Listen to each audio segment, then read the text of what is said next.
पण सुखी आयुष्य जगण्यासाठी दोन गोष्टी अत्यंत महत्त्वाच्या आहेत, एक पर्यावरण आणि दुसरी लोकशाही. आणि दुर्दैवानं या दोन्ही गोष्टीकडे 100% दुर्लक्ष होते. मग काय करू, पैसा आहे माझ्याकडे, प्रचंड पैसा आहे, गाडी घोडा बंगला सगळं तयार आहे, परंतु बाहेर पडल्या पडल्या लोकशाही नाही, मला लगेच पोलीस येऊन मारतात, अटक करतात, घेऊन जातात, काय मग जगणार आहे? किंवा माझ्याकडे सगळं आहे पण उद्या बाहेर पडल्यावर मला स्वच्छ हवा नाही, स्वच्छ पाणी नाही प्यायला, कसं जगणार आहे मी? पर्यावरण रक्षणासाठी किंवा लोकशाहीच्या रक्षणासाठी आपण काय करतो प्रत्येक विद्यार्थ्याने, कारण हा काय शासनाचा किंवा कलेक्टरचा किंवा महापालिकेचा विषय नाहीये किंवा प्राचार्याचा विषय नाहीये. जेव्हा आपला देश स्वातंत्र्य झाला 47ला, 50ला प्रजासत्ताक झाला आणि 50च्या प्रजासत्ताकानंतर जेव्हा पहिल्या निवडणुका झाल्या देशात, तेव्हा मतदानाची टक्केवारी 90 ते 95% होती, 90 to 95%.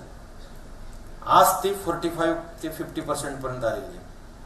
आपल्या या शहरामध्ये मागच्या विधानसभेत 2-3 मतदारसंघात 45 ते 50% मतदान झालं.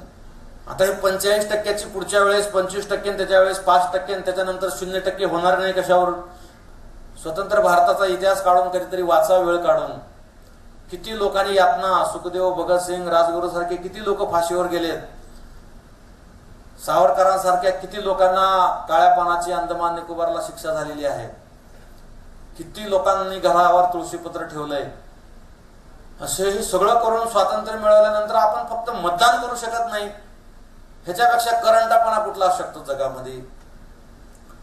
एका बाजूने आपल्या देशाची लोकशाही समृद्ध लोकशाही म्हणून, सुदृढ लोकशाही म्हणून पूर्ण जगात नाव आहे, आणि अशा सुदृढ आणि मजबूत असलेल्या लोकशाहीमध्ये आपल्याला मतदार जनजागृतीचं काम करावं लागतंय.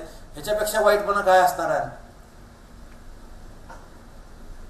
आणि म्हणून लोकशाही समृद्ध आणि बळकट व्हावी यासाठी युवकांनी पुढे आलं पाहिजे.